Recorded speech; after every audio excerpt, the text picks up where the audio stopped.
Lots of clouds in the sky today. The smoke is still coming in too. It seems like most people here are treating it like a normal day. And with that in mind, what's going on today? I guess with news of the wildfire and all that, some places in the province are in evacuation zone.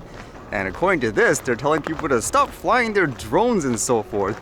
This one says, British Columbians urged to leave wildfire evacuation zones, stop flying drones and stay off the water.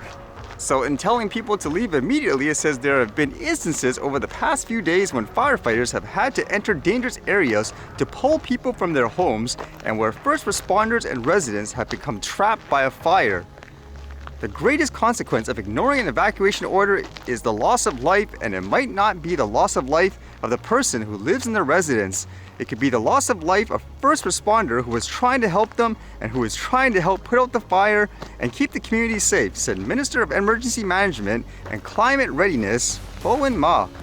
As you would imagine, there's a lot of people taking photos and videos of the situation. That's how a lot of people are being informed of what's going on. It says those living in and around the fire zones were also told to stop using drones to capture the scene. Now is not the time to be taking footage or photographs of active wildfires. Not only is it irresponsible, but it is illegal to fly them in the fire areas. With that, they talk about how doing so, you could have to pay hundreds of thousands of dollars, I guess, in fines, go to jail, and they basically say if they see a drone, then it's their procedure to land all helicopters and all that. Which gets you to think too, because they even say here, in addition, boaters are being urged to stay off the water to leave room for the firefighting efforts.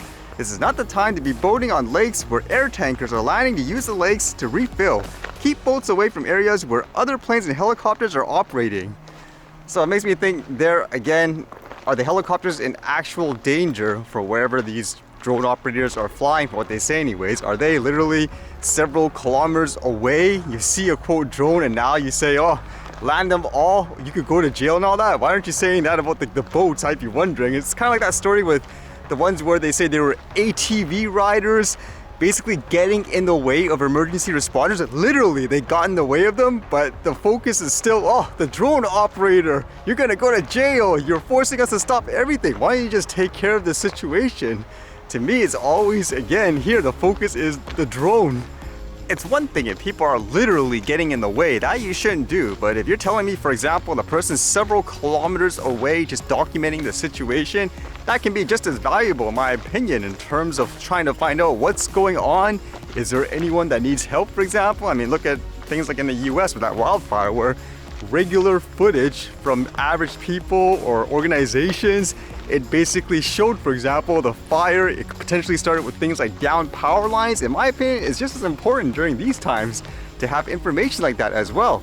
Otherwise, it'll kind of be like early on here when they were so over the top with the drones, so much hysteria. They're like, they're banned from natural disasters. It doesn't matter what it is. You could be interfering with emergency workers. Someone actually did fly their drones during like what, the floodings and all that. People started to use the information to assess the situation. Media used it. And then the transport minister afterwards, his only response was, we highly recommend, for example, something along that lines, that you don't use drones, versus just saying, it's illegal, don't do that. Because in that situation, people saw, what was he doing? There's no helicopters or anything like what he was filming and all that. It helped people. It would be the same thing here in my opinion. Too much hysteria still, and again, I think it could actually help people if they're doing it in a safe way. And with that thought of being able to fly a drone in certain places, this was kind of interesting, where apparently there was someone who attempted to swim 315 miles on the Hudson River, and he got a videographer to document the situation who used a drone, but apparently you're not supposed to fly there according to this anyways. And it says, spokesperson for endurance swimmers said use of drone on high peaks was, quote, honest oversight. From the looks of it, it seemed pretty straightforward in terms of the video. Essentially filming the person with a regular camera on the ground at first, and then afterwards using things like the drone to get an aerial perspective.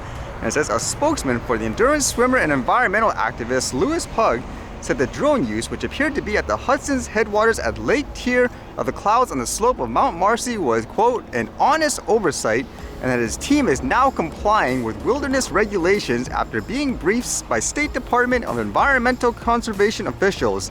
It is illegal to launch a drone and use motorized equipment in wilderness and primitive areas of the Adirondack Park. Federal Aviation Administration rules also ban drones from flying more than 400 feet above the ground in most areas. In addition, operators must maintain visual line of sight of the aircraft at all times and not fly over people. And then they're talking about the potential fines and so forth, where it says here it's $1,000 per day that the drone is used and all that. It sounds like one of those technicalities too, in terms of launching the drone, for example, versus flying over the area. But this is more common in a lot of places where they just say no filming with your drones and so forth. It doesn't matter if you're doing it safe or anything like that. I mean, you can argue here, they say it's all motorized equipment and you don't want to disturb things like the wildlife and all that, but either way, this is a common situation in a lot of places. Now with that thought, since it's becoming so over the top with regulations to fly a drone as a hobbyist, a lot of people are just saying, okay, forget it. They're just gonna leave and go do something else. There's a lot of companies, for example, like Skydio that you heard recently, they're exiting the consumer market business. So what about a company like DJI? Are they exiting the business? Probably not completely at all, but according to this, apparently they're going to enter the e-bike market.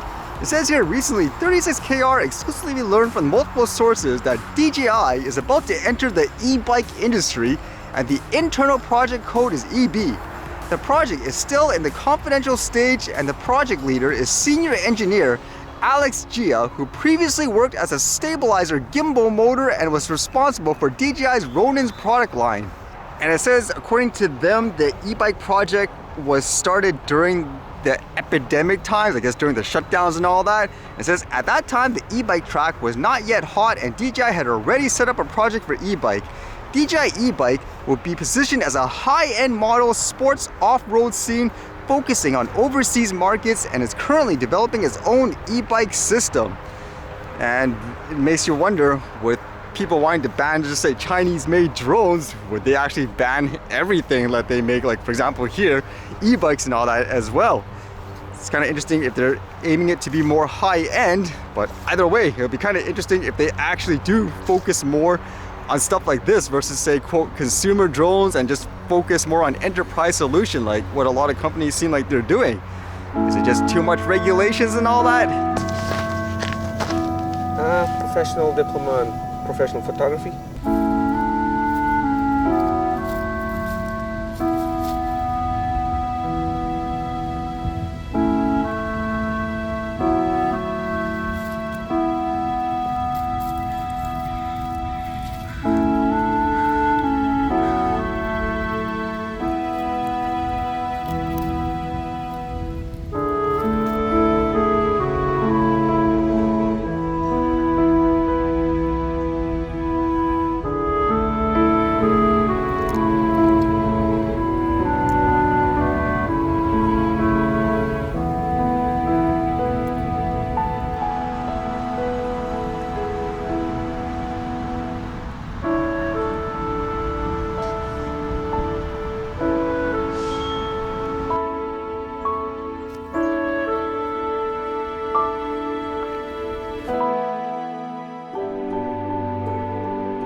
See you guys later.